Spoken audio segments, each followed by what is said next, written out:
క్రీస్తునందు నా సాటి దేవుని కుటుంబ ప్రజలైన మీ అందరికీ ప్రభువు పేరిట సమాధానం, దైవ దీవెనలు ప్రకటిస్తున్నాను. దిద్దుబాటే సిద్ధపాటు అనే ఈ ఆలోచన సభలో చేరిన మన సహోదరి సహోదరులందరికీ టీవీ ద్వారా వాక్యాన్ని వీక్షిస్తున్న వారికి సంఘమంతా కలిసి దైవ దీవెనలు ప్రకటిద్దాం. దేవునికి మహిమ కలుగునుగాక. ఆమేన్. పునరుద్ధానమును గూర్చి ఓ మర్మం మీకు చెప్పాలనే ఆరాటం గత వారం నుంచి నాలో రగులుతుంది. కానీ ఆల్రెడీ చెప్పాల్సిన పునరుద్ధానం అన్నిటిని గూర్చి చెప్పేశాను. ఈ భూమి పునరుద్ధానం పొందుతుందన్న మర్మం కూడా తెలుసుకున్నాం. ఆత్మ పునరుద్ధానమును గూర్చి తెలుసుకున్నాం. పరిశుద్ధాత్మ పునరుద్ధానమును గూర్చి తెలుసుకున్నాం. శరీర పునరుద్ధానమును గూర్చి ఏది విడిచిపెట్టలేదు అన్నీ తెలుసుకుంటూ వచ్చాం. అయినా సరే మనసు ఇంకేదో కొరతగా అనిపించింది. పరిశుద్ధాత్మ దేవుని బతిమాలుకున్నాను. అందుకు ఆయన మనకు అనుగ్రహించిన ఈ దినపు సందేశపు అంశం లేఖన పునర్జన్మ. లేఖనానికి పునర్జన్మ ఉన్నది. లేఖనం మరలా బ్రతుకుతుంది, మరలా ఇంకొక రూపం దాలుస్తుంది. అసలు లేఖనాలంటే ఏమిటి? దేన్ని లేఖనాలు అంటారు? ఎప్పుడైనా ఆలోచించారా మీరు? ఆదికాండం నుండి ప్రకటన గ్రంథం వరకు మొత్తం లేఖనాలేనా? లేఖనాలా కావా అంటే ఒక వచనం గుర్తుకొస్తుంది మనకి. ఏమిటంటే లేఖనములు పరిశుద్ధాత్ముని వలన మాత్రమే కలిగాయి, మనుషుని వలన కలగలేదు. అవును, లేఖనాలు మనుషుని వలన కలగలేదు, పరిశుద్ధాత్ముని వలనే కలిగాయి. ఆదికాండం నుండి ప్రకటన గ్రంథం వరకు మొత్తం లేఖనమేనా? అసలు లేఖనం అంటే అర్థం ఏమిటి? ఏమండి, లేఖనం అంటే అర్థం ఏమిటంటే రాయబడినది, ముద్రింపబడినది, స్థాపించబడినది అని అర్థం. ఎక్కడి నుంచి రాయబడింది, ఎక్కడి నుంచి ముద్రింపబడింది, ఎక్కడి నుంచి స్థాపించబడింది అంటే పైనుండి ఇవ్వబడి భూమి మీద ముద్రింపబడింది. లోగోస్ అంటారు. లోగోస్ ఏమండి, మూల భాషలో లోగోస్. రెమా అప్పటికప్పుడు వస్తుంది. రేమా అంటే ప్రత్యక్షత అని చాలాసార్లు చెప్పాను మీకు. రేమా అనే పదానికి అర్థం అప్పటికప్పుడు వచ్చే ప్రత్యక్షత పేరేమిటి? రేమా. ఇప్పుడు అప్పటికప్పుడు ప్రత్యక్షత వచ్చింది, అది లేఖనం అవ్వలేదు, ప్రవచనమైంది, సత్యమైంది. దాన్ని భావితరాలకు అందించడానికి లేఖికుడు ముద్ర వేశాడు. స్క్రిప్చర్, ఆ రెండు పదాలకు అవినాభావ సంబంధం ఉంది. అందుకే ఈ లేఖికులను, స్క్రైబ్స్ని ఏమన్నారంటే శాస్త్రులు అన్నారు. శాస్త్రులు, శాస్త్రమును ఎరిగినవారు, శాస్త్రమును లిఖించువారు. కాబట్టి రాయబడినది లేఖనం. అయితే పరిశుద్ధ బైబిల్ గ్రంథములో లేఖనం అని పిలువబడుతున్నది ఏదైనా సరే అది పరిశుద్ధాత్ముని వలన మాత్రమే కలిగింది, కానీ మనుషుని ఇచ్చ వలన కలగలేదు అన్నది నిజమే. దీనికి నేను చెప్పాను, లేఖనాలు 3 రకాలు. ఇలా అర్థం చేసుకుంటే ఏది లేఖనమో సింపుల్గా తెలిసిపోతుంది. ప్రవచనాలు కూడా లేఖనమే. దేవుడు ఆజ్ఞాపించి చెయ్యమని చెప్పినటువంటి నియమావళి కూడా లేఖనమైంది, రాయబడింది. కాబట్టి భక్తుల జీవితాలలో గడిచిన దినములు కూడా రాయబడ్డాయి, కాబట్టి వారి జీవితం కూడా లేఖనమైంది. ఇప్పుడు ఎన్ని కనబడ్డాయి మనకి?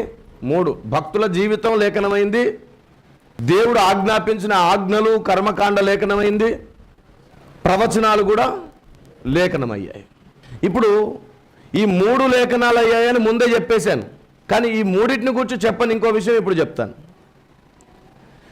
ఈ 3 లేఖనాలు అయ్యాయి అన్నది నిజమే, భక్తుల జీవితాలు కూడా లేఖనం అయ్యాయి అని ఎక్కడుంది బైబిల్లో?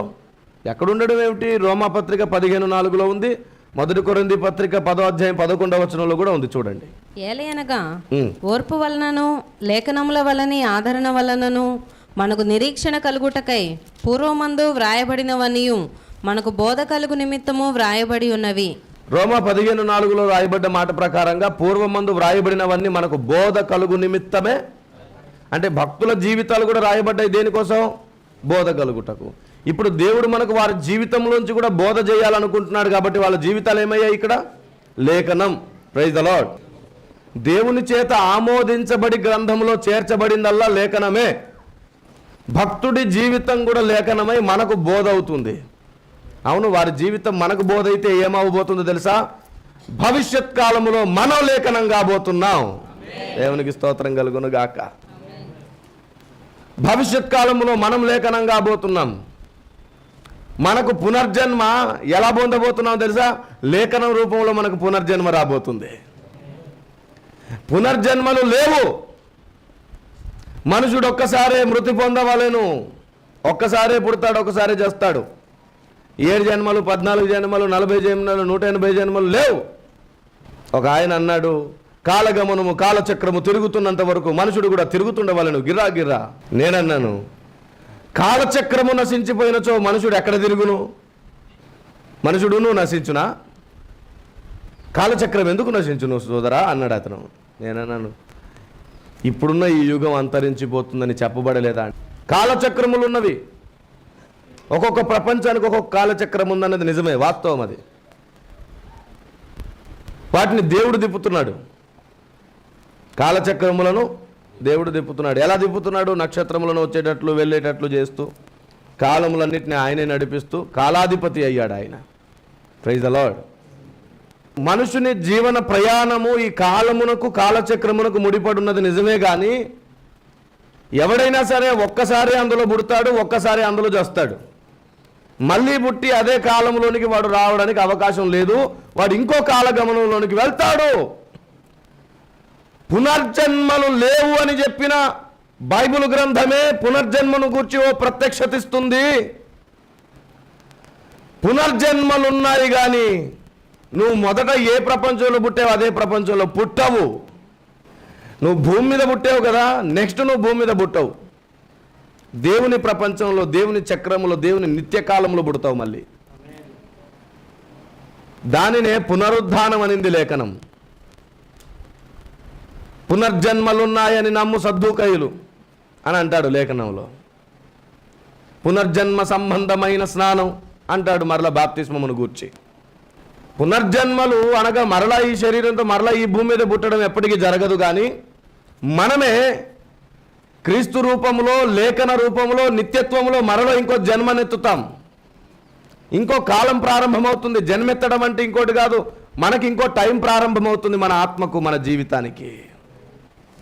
దేవునికి స్తోత్రం కలుగును గాక.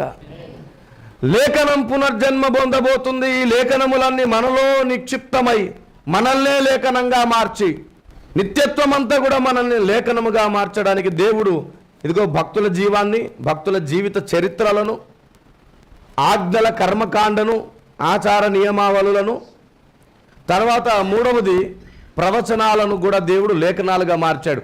ఈ 3 కలిస్తేనే మనం లేఖనం అవుతాం. అది దేవుని నియమం. ఇప్పుడు ఈ 3 లేకపోతే మనం లేఖనం అవ్వం. ఇప్పుడు లేఖనం అంటే ఏమిటి? కొందరు ఏమన్నారంటే బైబిల్లో అన్ని లేఖనాలు కాదండి, కొంత చరిత్ర ఉంది, అది లేఖనం కాదండి అని అన్నారు. నేను చెప్తున్నాను, ఆది కాండం నుండి ప్రకటన గ్రంథం వరకు దేవుడు మనకి ఇవ్వాలనుకున్న ఇన్ఫర్మేషన్ అంతా లేఖనమే. ప్రతిదీ లేఖనమే. సున్నైనను పోవడానికి వీల్లేదన్నాడు. ప్రతిదీ విలువైనదే. ఆది కాండం నుండి ప్రకటన గ్రంథం వరకు మొత్తం లేఖనాలే. ఎందుకంటే దేవుడు వాటిని ఆమోదించి రాయించాడు. ఇప్పుడు ఒక మాట అడుగుతాను. అవును, పంచకాండలు రాసింది ఎవరు? మోషే భక్తుడు కదా. క్రీస్తు పూర్వం 1500 సంవత్సరాల నాడు మోషే భక్తుడు పంచకాండాలు రాశాడు. సరే, ఆదామవ్వలు పండు ఎలా తిన్నారు, నోహు జలప్రలయం ఎలా జరిగిందో ఇవన్నీ కూడా ఎవరు చూసి రాశారు? మోషే తన కళ్ళతో, తన దివ్య దృష్టితో దేవుడు తనకు చూపించాడు కదా. జరిగిన చరిత్రను చూసి రాశాడు. అవును, అది చూపించింది ఎవరు? జరిగిన దాన్ని దేవుడు చూపిస్తే మరి దాన్ని ఏమనాలి? రాస్తే లేఖనమనే. వ్యర్థమైంది రాశాడా, అవసరమైంది రాశాడా? మరి అవసరమైందే మనకేమవుతుందని రాయబడింది ఇక్కడ. బోధ. మనకు జ్ఞానము నేర్పునది దేవుని లేఖనం. అవన్నీ దృష్టాంతములుగా ఉంచబడి దేవుడే కావాలని వారి జీవితాలను మనకు బోధ కలిగేటట్లు చేశాడు. కొరింథీ పత్రిక 1 పత్రిక 10-11 చూడండి. ఈ సంగతులు దృష్టాంతములుగా వారికి సంభవించి యుగాంతమందున మనకు బుద్ధి కలుగుటకై వ్రాయబడెను. ఏం చెయ్యబడేను? వ్రాయబడేను. బుద్ధి కలుగుటకు వ్రాయబడెను. అవును, లేఖనములు బుద్ధి చెప్తాయా? మనుషులు బుద్ధి చెప్తారా?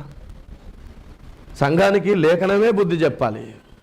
నేను ఎప్పుడు చెప్తాను మీకు, మనలను మనము హెచ్చరించుకుంటాం కానీ వాస్తవానికి మనం ఎవరిని మార్చలేము. ఎవరిని మార్చలేము. లేఖనమే ప్రతి మనిషిని మారుస్తుంది. దేవునికి స్తోత్రం కలుగును గాక. అయితే ఈరోజు ఒక పెద్ద విషయం చెప్తాను. లేఖనములు బయలుపడినప్పుడు ఏం కలుగును? వాక్యం ఏం చెప్తుంది? 119వ కీర్తన 130వ వచనంలో, నీ వాక్యము వెల్లడి అగుడతోడనే వెలుగు కలుగును, అవి తెలివి లేని వారికి. మరి తెలివి ఉన్నోడికి ఏం పుట్టించును? తెలివి లేని వారికి తెలివిని పుట్టించును, బాగుంది. అదే ముందే తెలివి ఉన్నోడికి ఏం పుట్టించును? అంధత్వమును పుట్టించును. ముందే తెలివి ఉన్నోడు గుడ్డోడు అయిపోతాడు. ఆశ్చర్యంగా ఉంది కదా. అదేంటి పాస్టర్ గారు అంత మాట అంటారు? నా దేవుడు ఈ భూమి మీదకి వచ్చిందే చూసేవారు చూడకుండా చేయడానికి, గుడ్డివారు అవుటకు. గుడ్డివారేమో చూపు నొందుటకు చేయుటకు వచ్చానని చెప్పాడు. దీని మీద ప్రత్యేక సందేశమే చేశాను నేను. తమ సొంత కళ్ళతో చూడాలనే ప్రయత్నం చేసేవాడు గుడ్డివాడైపోతాడు లేఖనాలు ప్రత్యక్షమైనప్పుడు. అయ్యా నీ లేఖలను చూసే కన్లివు ప్రభు అని దావీదు ప్రార్థించినోడికి మొత్తం తేట తల్లమై కనబడతా ఉంటుంది. సొంత తెలివి సొంత జ్ఞానం ఉన్నవాడు గుడ్డివాడు. దేవుని జ్ఞానం కోసం అర్థించేవాడు విశ్వజ్ఞాని అవుతాడు తప్పకుండా. ఈ భూమి మీద మనం ఎవరం విశ్వజ్ఞానులు ఇంకా అవ్వలేదు. విశ్వజ్ఞానులుగా సంఘాన్ని దేవుడు తయారు చేస్తున్నాడు. Praise the Lord. అవును, లేఖనాలు ప్రత్యక్షమైనప్పుడు ఇప్పుడు ఒక విషయం చెప్తానండి, మీకు అర్థమయ్యేటట్టు చెప్తాను. అప్పటి వరకు చాలా చక్కగా విశ్వాసంలో నమ్మకంగా కొనసాగుతున్నారు, బాగుంది. లేఖనాలు ప్రత్యక్షమై ఒక మర్మాన్ని బయట పెట్టేసినాయి. ఇతనికేమో అభ్యంతరంగా ఉంది. మీకు అర్థమవుతుంది నేను చెప్పేది? తాతల నాటి నుంచి మేము నమ్మింది వేరు, ఇప్పుడు సడన్గా ప్రత్యక్షమైంది వేరు అనేది అభ్యంతరం కలిగింది కదా. ఇప్పుడు అభ్యంతరం కలిగినప్పటి నుంచి ఏం చేస్తాడు? లేఖనములు ప్రత్యక్షమైన చోట కానీ ప్రత్యక్షపరచబడినటువంటి వ్యక్తుల దగ్గర కానీ ఇతడు ఉండడు. ఎందుకు ఉండడు? ఇతనికి ఆ లేఖనములు ఎలా అనిపిస్తున్నాయి? తప్పుగా అనిపిస్తున్నాయి. ఇప్పుడే మీకు విషయం చెప్పాలి. సత్యమును కూడా అసత్యముగా ఎప్పుడైతే వీరు భావిస్తారో అప్పుడు వారు గుడ్డివారు. చీకటిని వెలుగంటారు, వెలుగుని తీపిని చేదంటారు, చేదును తీపి అంటారు. అవును, ఈ స్వభావం ఎప్పుడు కలుగుతుంది అంటే లేఖనాలు ప్రత్యక్షమైనప్పుడే. తమ సొంత కళ్ళతో చూసే వాళ్ళందరూ గుడ్డోళ్ళు అయిపోతారు. దేవుని కళ్ళతో చూస్తున్నటువంటి వారు మాత్రం జ్ఞానం గలవారు అవుతారు. విస్తారమైన వెలుగు కలిగినప్పుడు మన కళ్ళు మూసుకోవాలి. తెలుసా మీకు? వెలుగు ఎక్కువ వచ్చినప్పుడు ఏం చేయాలి? సూర్యుని వెలుగు సడన్గా నీ మీద పడితే కళ్ళు తెరిచి చూస్తావా? కళ్ళు మూసుకోలేకపోతే కళ్ళు పోతాయి. పర్వాలేదు నేను చూసేదను అన్నోడు కళ్ళు పోతాయి లేదా? అది నేను చెప్పేది. దీనికి బైబిల్లో ఆధారం ఏంటి? కిరణ్ పాల్ గారు, కెరూబులు దేవుని మహిమను చూడలేక తమ ముఖమును కప్పుకొనిరేనుంది కదా. దేవుని తేజస్సు నిజంగా మనకు కనబడితే చచ్చిపోతామంట మనం, బైబిల్ చెప్తుంది. అందుకే ఆనాటి ఇశ్రాయేలు భయపడిపోయారు. అయ్యా మాకు ఆయన స్వరం కూడా మేము వినలేం నాయన మోషే, ఏదో ఆయన దయ వల్ల ఒకసారి విన్నాం కానీ ఈసారి అయితే నువ్వే మాట్లాడి చెప్పు నాయన, మా వల్ల కాదన్నారు. అంటే తమ శక్తి మీద ఆధారపడకుండా దేవుని మీద ఆధారపడాలి, దేవుడు పంపిన వారి మీద ఆధారపడాలనే బుద్ధి వారికి కలిగినందుకు బతికారు వాళ్ళు. నువ్వు వెళ్ళిన ఆయన దేవుడు నిన్ను ఎన్నుకున్నాడుగా మాట్లాడడానికి, మళ్ళీ మేమెందుకు మధ్యలో దూరేది? ఏ మోషే, నీతోనైనా దేవుడు మాట్లాడేది, మాతో కూడా మాట్లాడు, నీ సర్వ సమాజములు నీవే పరిశుద్ధుడువా మేమును అన్నోడు గతేమైంది? అది సంగతి. దేవుడు ఆల్రెడీ ఒకరిని ఎన్నుకున్నాక నువ్వు మధ్యలోకి వెళ్తే ఖచ్చితంగా నలిగిపోతావు, విరిగిపోతావు. ఇప్పుడు మధ్యవర్తి ఎవరు? క్రీస్తు. మరి క్రీస్తు ద్వారా తప్ప ఎవరు తండ్రి వద్దకు? ఏ క్రీస్తు. నువ్వేనా మధ్యవర్తివి? మేము దేవునికి పిల్లలం అయిపోయాం. మేము డైరెక్ట్గా వెళ్ళదాం. ఎందుకంటే బైబిల్లో చెప్పబడింది, ఇప్పుడు అబ్బా తండ్రి అని పిలిచే అధికారం వచ్చింది, మనం నేరుగా వెళుతున్నాం. మళ్ళీ నువ్వేంటి మధ్యలో? కుదురుతుందా? కానీ కొందరు దేవదూతలు అలా చేశారు నిత్యత్వంలో. అందుకే వాళ్ళు ఏం చేయబడ్డారు? తురయబడ్డారు. ఇప్పుడు చెప్పండి, తెలివి లేని వారికి తెలివి పుట్టిస్తాయి అంటే అర్థం ఏంటంటే అప్పటికే తమ సొంత తెలివి కలిగిన వారు తెలివిని పోగొట్టుకుంటారు. లేఖనములు జ్ఞానం బయటపడ్డప్పుడు జ్ఞానులను అజ్ఞానులుగా చేస్తుంది, వెర్రివారినేమో జ్ఞానులుగా చేస్తుంది. పెంట కుప్ప మీద ఉన్న దీనులు లేవనెత్తుతుంది, సింహాసనం మీద ఉన్న వారినేమో కిందికి దోసేస్తుంది లేఖనం. అయితే సింహాసనం మీద ఉన్నవాడు అక్కడే ఉండాలంటే తాను కూడా బయలుపరచబడిన దాన్ని నమ్మగలగాలి. నమ్మే విశ్వాసం ఉన్నప్పుడు మరలా వాడికి తెలివి కలుగును. తెలివి కలిగిన వారికి కూడా మరలా తెలివి ఎప్పుడు కలుగును అంటే పంపబడిన దాన్ని నమ్మినప్పుడు, బయలుపరచబడింది నమ్మినప్పుడు. దేవునికి స్తోత్రం కలుగును గాక.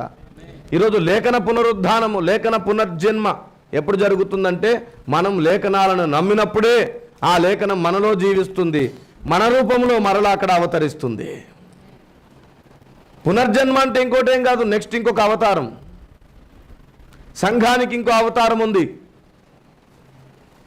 ఇక్కడ అసామాన్యులం కదా, సామాన్యులం ఎట్లా తయారవుతున్నాం, ఇక్కడ మనం అసామాన్యులంగా తయారవుతున్నాం. ఎందుకో తెలుసా? వర్ణనాతీతమైన అసామాన్య స్థానం దేవుడు మనకు ఇవ్వబోతున్నాడు అక్కడ. ఇక్కడ ఎవరికి వారం మన బ్రతుకు మనకుంది, కానీ అక్కడైతే అట్లా కాదు. మనం అక్కడ విశ్వపు రాణి, మన అవతారమే వేరు. అందుకే అంటుంటారు, పోయిన జన్మలో ఏం పుణ్యం చేసేవరా, ఈరోజు మాత్రం ధనికుల కోటీశ్వరుని కడుపులో పుట్టావు. ఎవరు కడుపులో పుట్టాడంట? పోయిన జన్మలో ఏ పుణ్యం చేసావో కోటీశ్వరుని కడుపులో పుట్టావు అంటారు. చూసారండి, మన పెద్దల నమ్మకాల్లో చాలా సత్యాలు ఉన్నాయండి. అందుకే మేరా భారత్ మహాన్. భారతదేశ పురాణాలను ఉట్టిగా కొట్టిపారేయద్దు. చాలా సత్యములు, సంగతులు ఉన్నాయి, నేర్చుకొనదగిన సంగతులు ఉన్నాయి. చాలా స్పష్టంగా గత జన్మలో ఏం చేసేవారో ఇప్పుడు మాత్రం ఈ యోగాన్ని అనుభవిస్తున్నావు, ఈ రాజయోగం నీకు కలిగిందన్నారే, అట్లాగే భూమిపై ఉన్న మీ జన్మ ధన్యమైనది, తల్లి నీవు ధన్యురాలివి అని చెప్పి దూతలు కూడా మనల్ని పొగిడే రోజు రాబోతుంది. ఏం పుట్టుక పుట్టావు తల్లి నువ్వు, వాక్యానికి పుట్టాను కాబట్టి మరలా వాక్యమై బ్రతికాను, వాక్యమై నిలబడ్డాను, వాక్యమై మీకు బోధిస్తానని మరలా సంఘం అక్కడ మాట్లాడుతుంది. దేవునికి స్తోత్రం కలుగును గాక. లేఖన పునర్జన్మ సంఘముతోనే సాధ్యం కాబోతుంది. అంతటి ధన్యత సంఘానికే ఉంది. మనలో జీర్ణమైన లేఖనమే మరలా పునర్జన్మ పొందబోతుంది. అవును, లేఖన క్రీస్తు ఈ భూమి మీద చనిపోయి ఏం చేశాడు? పునరుద్ధానం అయ్యాడు. అంటే లేఖనమే పునరుద్ధానం అయినట్టు కదా, రైట్. ఊరికనే పునరుద్ధానం అయ్యాడా? మీరు బైబిల్ జాగ్రత్తగా చదివితే ఏమని రాయబడిందో తెలుసా? ఆయన సంపూర్ణ సిద్ధి పొందేను. సంపూర్ణ సిద్ధి ఎలా కలుగుతుంది మనకి? లేఖనముల వలననే. మరి క్రీస్తుకు సంపూర్ణ సిద్ధి ఎలా కలిగింది? లేఖనములు నెరవేర్చుట వలన కలిగినది. నేను కొట్టివేయుటకు రాలేదు కానీ దానిని నెరవేర్చుటకు వచ్చి తినన్నాడు. లేఖనములు నెరవేర్చినప్పుడు సంపూర్ణ సిద్ధి కలుగుతుంది. అదే లేఖనములు మనం జీర్ణించుకున్నప్పుడు పునర్జన్మ కలుగుతుంది నిత్యత్వములో కదా. అందుకే ఉన్నాడు, మరలా జన్మించాలి. ఒకడు నీటి మూలముగాను ఆత్మ మూలంగాను. నీటి మూలంగా జన్మించడం అంటే ఏమిటి? బాప్తిస్మం. ఆత్మ మూలంగా జన్మించడం అంటే ఏమిటి? కృపావరాలు పొందడమా? నీకు భాషలు రాకపోయినా, నీకు ప్రవచనాలు రాకపోయినా, నువ్వు దేవుని కుమార్తెవే, దేవుని కుమారుడవే, నీ మీద పరిశుద్ధాత్మని అభిషేకం కూడా ఉన్నట్టే. ఎందుకంటే నీకు వివేచన వరం ఉందేమో, నీకు బుద్ధివాక్య వరం ఉందేమో, నీకు జ్ఞానవాక్య వరం ఉందేమో. భాషల వరమే ఉంటే పరిశుద్ధాత్ముడు వచ్చాడని చాలామంది తప్పుడు ప్రసంగాలు ఎన్నో చేసి ఇప్పటికే అమాయకులు చాలామంది వారు దేవుని వరముల చేత నింపబడి ఉన్నా సరే గుర్తించలేని అమాయకమైనటువంటి ముసుగొకరు తొడిగిచ్చారు. అందరూ ప్రవక్తలా, అందరూ అపోస్తలులా, అందరూ భాషలు మాట్లాడువారా అని అడిగాడు పౌలు గారు. దేవుడు వరాలు పంచి ఇస్తాడండి. ఒకరికి భాషలు ఇస్తాడు, ఇంకొకరికి అర్థం చెప్పే వరం ఇస్తాడు, ఇంకొకరికి స్వస్థత ఇస్తాడు, ఇంకొకరికి ప్రవచనం ఇస్తాడు. ఒక్కొక్క వరం ఉంది నీలో. భాషే లేదు కాబట్టి పరిశుద్ధాత్ముడే లేడని నమ్మేవనుకో, ఉన్న వరం సమాధి అయిపోతుంది, యూజ్ అవ్వదు. అప్పుడు గుర్తించాలి, దేవా నువ్వు నాకు ఏ వరం ఇచ్చావు, నన్ను ఎలా వాడుకోవాలనుకుంటున్నావు, నీ చిత్తం ప్రభువా. నీకు నచ్చిన వరమే అడగకుండా దేవుడు ఇచ్చిన వరాన్ని వాడితే నువ్వు దేవుని చేత ఆయుధాన్ని అవుతావు.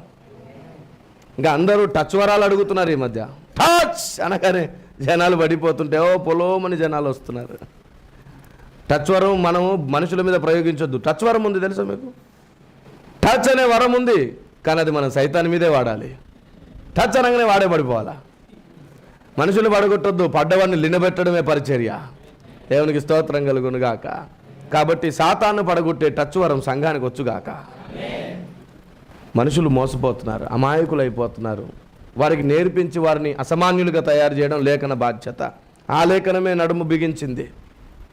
లేఖన క్రీస్తు పునరుద్ధానుడై మహిమలో సర్వాధికారి అయి నిలిచినట్లుగా లేఖనముల వలన సమృద్ధి జీవము పొంది మనం కూడా ఇక్కడ కేవలం సామాన్య మనుషులమే కానీ అక్కడ అసామాన్య మనుషులంగా అవతరించబోతున్నాం. దేవుని రాణిగా దేవుని సింహాసనంలో కూర్చుండబోతున్నాం. అరే, భూమి మీద నువ్వు ఒక మట్టి కన్యకవు, సడన్గా ఈ లోకానికి వచ్చేసరికి నీ రేంజే మారిపోయింది. ఈ జన్మ బాగుంది నీకు. గత జన్మ కంటే ఈ జన్మ, పునర్జన్మ అంటే పుట్టిన చోటే మరలా పుట్టడం కాదు. ఒకడొక చోట పుడితే మరలా వాడు పుట్టడానికి ఇంకో కాలంలోనికి వెళ్ళి ప్రవేశించాలి. రెండు చోట్లు. ఒకసారి ఇక్కడ పుడతావు, ఇంకోసారి వాక్యానికి అక్కడ పుడతావు. దేవునికి మహిమ కలుగునుగాక. Praise the Lord. ఇప్పుడే ఇంకొక మర్మం చెప్పి ముగిస్తాను, జాగ్రత్తగా వినండి. లేఖనములు మరలా పునర్జీవనం పొందిన తర్వాత, మన ద్వారా సంపూర్ణ సిద్ధి పొందిన లేఖనములు మరలా అక్కడ ప్రకటించబడుటకు వెళ్ళిన తర్వాత, అక్కడికి వెళ్ళిన సంఘము ఇంకో విచిత్రమైన పని చేయబోతుంది. దత్తత తీసుకోబోతుంది దేవదూతల్ని. సంఘమే విశ్వాన్ని దత్తత తీసుకోబోతుంది. అవును, ఇంత అధికారం సంఘానికి ఎక్కడిది? సంఘమే లేఖనమైంది కాబట్టి. మనల్ని దత్తపుత్రులుగా మార్చడానికి ఎవరు వచ్చారు ఈ భూమి మీదకి? లేఖనమై ఉన్న క్రీస్తు. వాక్యమే శరీరధారి అయి కృపాసత్య సంపూర్ణుడై ఈ భూమి మీదకి వచ్చాడు. అవును, ఎలా వచ్చాడు? స్త్రీ గర్భములో జన్మించి వచ్చాడు. గలతీ పత్రిక 4వ అధ్యాయం 3-4 వచనాల్లో ఏముంది? కాలము సంపూర్ణమైనప్పుడు ఆయన స్త్రీ యందు పుట్టి. అవును, స్త్రీ యందు పుట్టి ఏం చేయడానికి వచ్చాడు? దత్తపుత్రులుగా చేయడానికి వచ్చాడు. లేఖనం ఈ భూమి మీద పుట్టి మనల్ని దత్తపుత్రులు చేయడానికి వచ్చిందా లేదా? సరే, నేను మిమ్మల్ని మాట్లాడుతాను. లేఖనానికి ఎన్ని జన్మలు వచ్చినాయి? నేడు నేను నిన్ను కని ఉన్నాను అన్నాడు. మొదటి జన్మ. ఎక్కడ? తండ్రిలోని భాగం సపరేట్ అవ్వడం.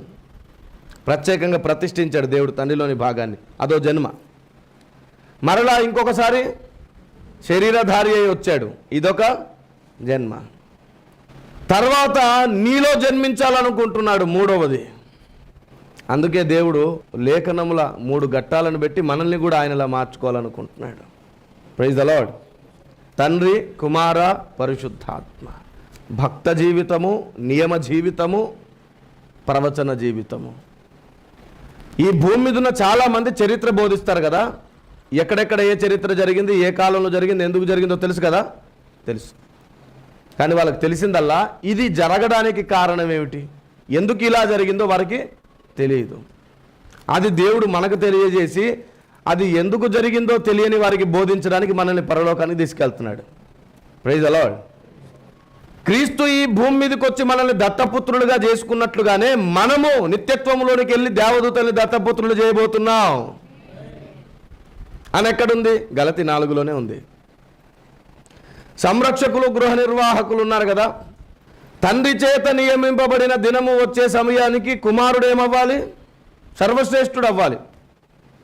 కుమారుడు సర్వశ్రేష్ఠుడు అవ్వాలంటే సంరక్షకుడు, గృహ నిర్వాహకులు పనిచేయాలి.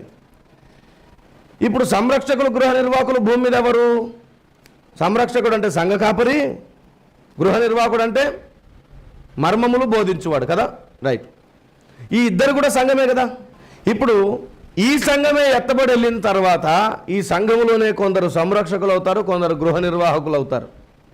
అయి ఎదగకుండా మిగిలిపోయిన దేవదూతల ప్రపంచాలను దేవునికి దత్తపుత్రులుగా చేయడానికి కొందరేమో కాపరత్వం చేస్తారు, అక్కడ కొందరు బోధ జ్ఞానాన్ని ప్రకటిస్తారు.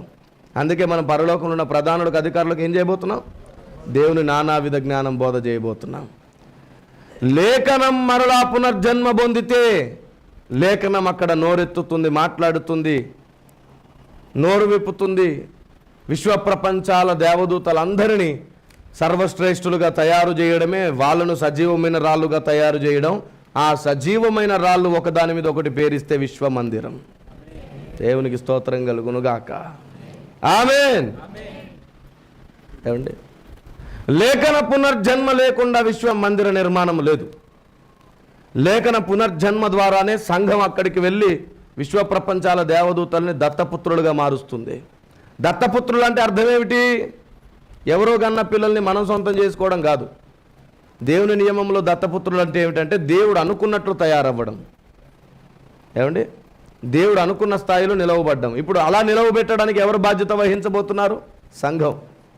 మరి ఇంత ఉన్నత స్థితిలో లేఖనం మనలో పునర్జన్మ నొందాలంటే మనకు కావాల్సింది ఏమిటంటే పరిశుద్ధ బైబిల్ గ్రంథంలో భక్తుల జీవితం కావాలి, దేవుని నియమావళి కావాలి, అదేవిధంగా దేవుని ప్రవచనములు కూడా కావాలి. ఈ మధ్య కొందరు పాత నిబంధన కొట్టివేయబడింది కాబట్టి కొత్త నిబంధన గ్రంథం మాత్రమే ప్రామాణికమని బోధలు చేస్తున్నారు కొన్ని వందల సంవత్సరాలుగా. ఇంకా పాత నిబంధనలు నెరవేరవలసిన ప్రవచనాలు బోల్డన్ ఉన్నాయి. అవన్నీ బోధ కలుగు నిమిత్తమే అంటే కొట్టివేస్తాడేంటండి? దాంట్లోంచి బోధ చేసుకోవాలి, మనం బుద్ధి నేర్చుకోవాలి. మనం వాటిని పాటించనక్కర్లేదేమో కానీ కర్మకాండను అది ఎందుకు పెట్టాడో తెలుసుకొని ఆ జ్ఞానం మనసులోకి తెచ్చుకుంటే వాళ్ళకి చెప్పొచ్చు అక్కడికి వెళ్ళి. కొందరు కావాలని పాత నిబంధన పక్కన పెడుతున్నారండి. ఇది ఎవరి పరిచర్య? సాతాను పరిచర్య. పాత నిబంధనలను పక్కన పెట్టే వాళ్ళందరి పరిచర్య సాతాను పరిచర్యే. లేఖనములన్నీ సంఘానికి తెలియాలి. లేఖనముల సర్వశ్రేష్టమైన ఉద్దేశాలు సంఘానికి తెలియాలి. లేకపోతే లేఖనాలు మరలా పునర్జన్మ నొందలేవు. సంఘం మరలా బ్రతకదు. సంఘం మరలా బ్రతకాలంటే సంఘం అక్కడ అనేకులను దత్తపుత్రులుగా దేవదూతల్ని చేయాలి అంటే ఇక్కడ లేఖనం నేర్చుకోవాలి. దేవునికి స్తోత్రం కలుగునుగాక. ఆమేన్. కనుక లేఖనం మరలా పుట్టబోతుంది. ఈ భూమి మీదకి పంపబడిన ఈ లేఖనం మరలా పుట్టబోతుంది. మన రూపంలో, మన ఉద్దేశములలో, మన ఆలోచనలలో, మనలో జొప్పించజేయబడి మనమే లేఖనం కాబోతున్నాం. ఆమేన్. ఇప్పుడు ఒక్క మాట అడుగుతానండి. యేసుప్రభు లేఖనం ఎలా అయ్యాడు? చాలా సింపుల్. తండ్రి శబ్దం అయ్యాడు కాబట్టి వాక్యం అయ్యాడు. తండ్రికి నోరు అయ్యాడు కాబట్టి వాక్యం అయ్యాడు. శబ్దం ఎటు నుండి వచ్చునో అది నోరు, నోట్లోంచి వచ్చే శబ్దం వాక్కు, అదే వాక్యం కదా. మరి మనం వాక్యం అవడం అంటే ఏమిటి? మనము క్రీస్తు నోరవ్వాలి. లేఖనానికే నోరైతే మనం లేఖనం అవుతాం. లేఖనానికి నోరవ్వడం ఏంటో తెలుసా? లేఖనం ఏమై ఉందో అదే మనం నమ్మి వెంబడించడమే నోరవ్వడం. అందుకే ఏమన్నాడు? ఏది ఉత్తమమో, ఏది మంచిదో, ఏది చెడ్డదో నువ్వు బాగా స్పష్టంగా తెలుసుకుంటే నువ్వు దేవుని నోరు అవుదువు అని సంఘానికి దేవుడు ఇచ్చిన హెచ్చరిక ఉంది. Praise the Lord. కాబట్టి దయచేసి గుర్తెరగండి, మనం దేవుని నోరు అవ్వాలి. ఇర్మియా 15:19 అదే రాయబడింది. దేవుని ఉద్దేశములన్నీ సర్వశ్రేష్టమైన ఉద్దేశములన్నీ తెలుసుకోవడం వల్ల నీవు దేవుని నోరు అవుతావు, లేఖనాన్ని అవుతావు. అప్పుడు విశ్వం నీ మాట వింటుంది. లేఖన పునర్జన్మకు ఇక మీదట ఎవరు కారణం కాబోతున్నారు? మనమే. లేఖనం పునరుద్ధానం మన వల్లే కలగబోతుంది, మనతోనే కాబోతుంది. ఆ క్రీస్తు ఈ భూమి మీదకి వచ్చి మహిమ శరీరముతో సశరీరుడుగా లేచినట్లుగా, ఏమండి, ఆయన లేఖనమే ఇక్కడ శరీరం ధరించుకున్నట్టుగా ఇప్పుడు లేఖనమే మనల్ని ధరించుకుంటుంది. ఆమేన్. అలా మనం వెళ్ళి వారిని దత్తపుత్రులుగా చేసినప్పుడు ఒక్కొక్క ప్రపంచం ఒక్కొక్క రాయి అవుతుంది, సజీవమైన రాయి అవుతుంది. ఆ సజీవమైన రాళ్ళన్నింటిని తీసుకొని ఒకదాని మీద ఒకటి పేరిస్తే అది విశ్వమందిరం అవుతుంది. అందులోకి వచ్చి నా దేవుడు నివాసం చేస్తాడు. విశ్వమందిరపు గోపురాన్ని నువ్వు అవుతావు, ధ్వజస్తంభం అవుతావు. మన దేశంలో గుడికి గోపురము, ధ్వజస్తంభం ఎందుకు పెడతారనుకున్నారు? భవిష్యత్ కాలంలో అది కూడా చెప్తాను మీకు. ఏది విడిచిపెట్టేది లేదు. నా దేశంలో ఉన్న ప్రతి అడుగడుగు నేను ధ్యానం చేస్తున్నాను. ఎందుకంటే నా దేవుడు ప్రతి అడుగులో ఉన్నాడు కాబట్టి. దేవునికి స్తోత్రం కలుగునుగాక. ఆమేన్. ఏమంటే ఆయన పాదములను పూజించే పని మన దేశంలో చాలామంది ఇది దేవుని పాదం అండి అని చెప్పేసి అక్కడ పెద్దగా గుడి కట్టి చేస్తున్నారు కదా. అది కూడా మంచిదే, నిజమే, కరెక్టే. అందుకే ప్రభువా నీ పాదములు బంగారు పాదములు అంట. నీ పాదములు శ్రేష్టమైన పాదములు, మంచి పాదములు అంటాం కదా. నా దేవుడు నడిచిన పాదములు కంటికి కనబడవు కానీ హృదయానికి గోచరం అవుతాయి. ఆ పాదములను గుర్తుపట్టాలి. కనబడే పాదములను కాదు, దేవుడు పెట్టి వెళ్ళిన కనబడకుండా మర్మమై ఉన్న పాదములను గుర్తుపడితే ఆ అడుగుజాడలు మనం నడవగలుగుతాం. దేవుడు మనకు తోడయ్యుండి లేఖన పునర్జన్మకు మనల్ని దేవుడు సిద్ధపరచునుగాక. ప్రార్థన చేసుకుందాం. పరిశుద్ధుడైన మా ప్రభువా, మీరిచ్చినటువంటి అత్యంత మనోహరమైన అద్భుత శ్రేష్ఠ మిక్కిలి వినయముతో కూడినటువంటి భక్తి మేము నేర్చుకోవడానికి మీరిచ్చిన ఈ సందేశం కొరకు నీ కృతజ్ఞతలు సాగిలపడుతున్నామయ్యా. నీ ముందు దయ చూపించండి. లేఖన పునర్జన్మకు మీరు మాకు ద్వారములు తెరుస్తున్నందుకు వందనాలు. మమ్మల్ని మేము నీ చేతికి అప్పగిస్తున్నాం. అర్థం చేసుకునే మనసు మాకు ఇవ్వండి అయ్యా. నీ సత్యం బయలువెళ్ళినప్పుడు, నీ సత్యం ముందుకొచ్చినప్పుడు మేము మా సొంత కనులు, మా సొంత ఆలోచనలు పక్కన పెట్టి నీ వాక్యం ఉద్దేశమే మా కనులుగా, నీ వాక్య ఉద్దేశమే మా నోరుగా మార్చుకుందుము గాక. మహిమ పొందుమని యేసు పేరట అడుగుతున్నాం తండ్రి. ఆమేన్. May God bless you. దేవుడు మీకు తోడై ఉంటాడు. సర్వ సత్యమేవ జయతే. ఆమేన్.